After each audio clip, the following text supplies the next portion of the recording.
Good morning, students. This is your social science teacher, Asha. So today, I welcome you to lecture 2 of resources. Yesterday, we started chapter 1 in geography, resources.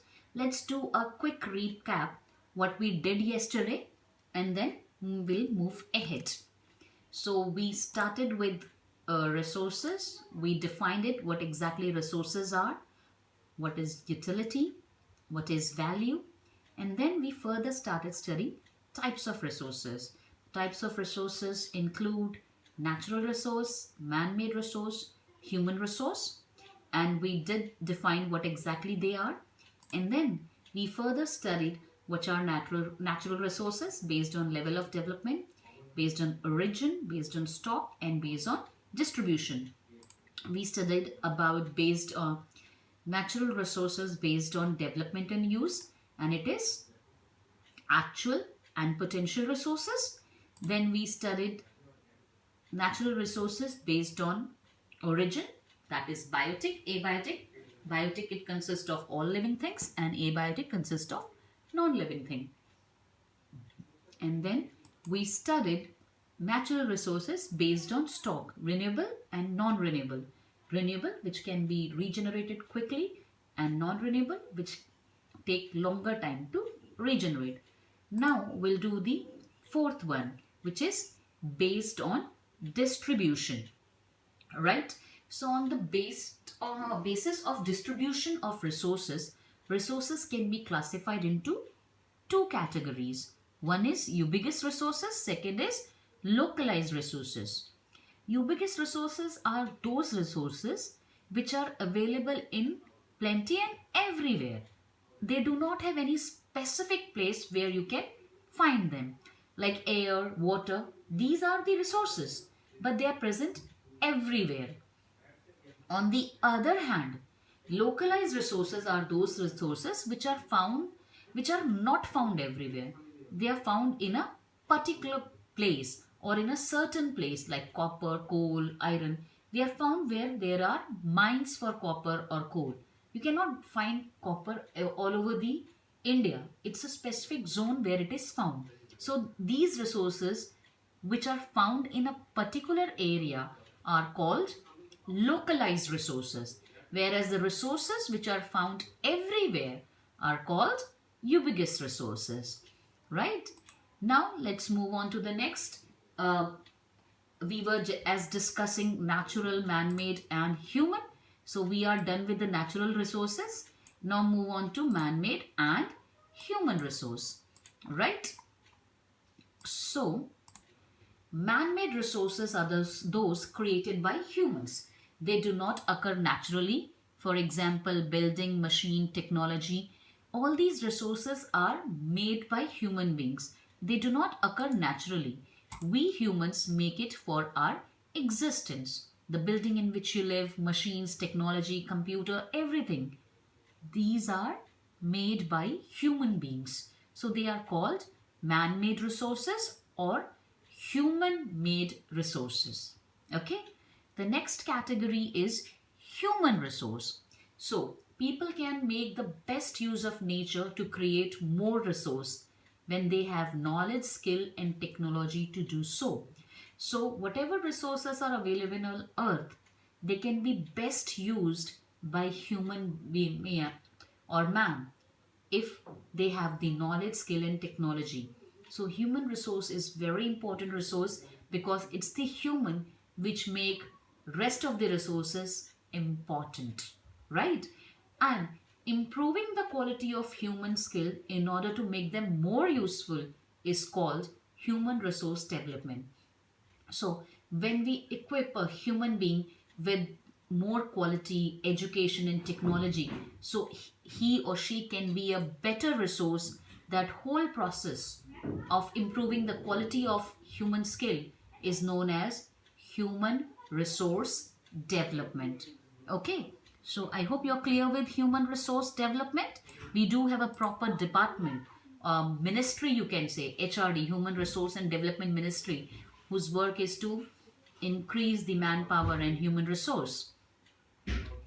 So children, as we were studying about resources, so human, as you know, by nature has a lot of needs and go on using, they use resources indiscriminately and leading to the depletion of these resources. Human beings have been using resources indiscriminately and causing harm to environment as well. Now we are in a situation that we need to conserve these resources. These resources are gift of nature and we need to use them judiciously. And if we do not use them judiciously, they will get exploited and used completely and will not be there for our future generation. Right? So there is a need to conserve these resources for our future generation. So conserving resources, what exactly it is? Using the resources carefully and giving them time to get renewed is called resource conservation, right? So nowadays it's very important to conserve the resources, not only non-renewable, even renewable resources, because of human activity, land, water, air, it's getting polluted. They are renewable resources, but it's being polluted because of human nature. So we need to conserve them also.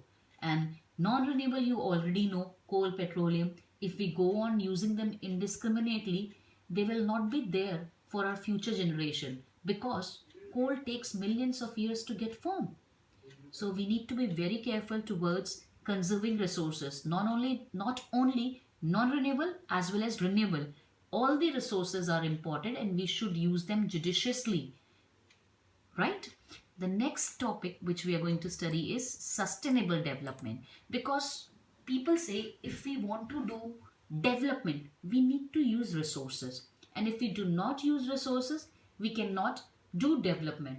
So this is a new kind of thing which came into existence. Sustainable development means development should be done, but resources should be used in such a way in the process of development that resources are left for our future generation to use. Development of resources without damaging the environment to meet the needs of present and future generation. In the process of development, we go on using resources to an extent that we start damaging the environment. Sustainable development de- deals on the principle that we should do development of resources but without damaging the environment and to meet the needs of present and future generation both. So it should be development in such a way that our requirements, our needs are fulfilled, plus we are conserving the resource for our future generation as well. That's exactly is sustainable development. Okay, so now let's move on to the last topic of this chapter, which is principles of sustainable development. What all are the principles of sustainable development? Respect and care for all forms of life. We should respect and care all forms of life, be it plant, animal, water kingdom, anywhere, any kind. We keep our waste in sea and we harm sea life, right? So we need to be very careful and we need to respect all forms of life. Improve the quality of human life. Human life quality should be improved. Conserve the earth's vitality and diversity. Earth is very vital and diverse. It support diverse kind of life on earth, or maybe it's pond or mountain. Life forms are possible on earth in diverse form and we need to conserve its life and diversity. Minimize the depletion of natural resources.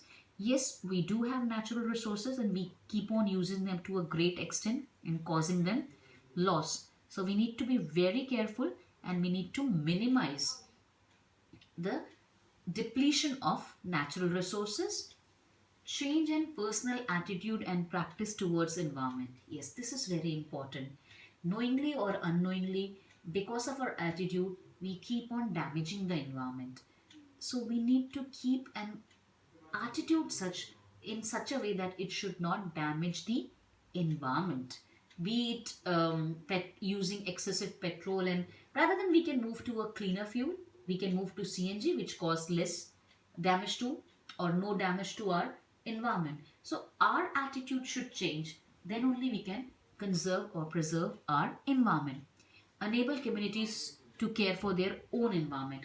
Each and every community should take care of their environment. So these were the principles of sustainable development. Let's quickly recap.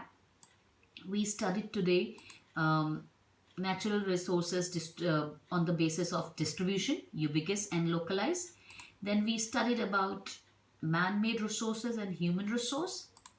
We discussed about conserving resources and sustainable development. And at the end, we discussed some principles of sustainable development. Okay, that's all for today. By this, we come to an end of this chapter, and in tomorrow's lecture, we'll discuss book question answers and exercise. Okay, that's all for today. Thank you.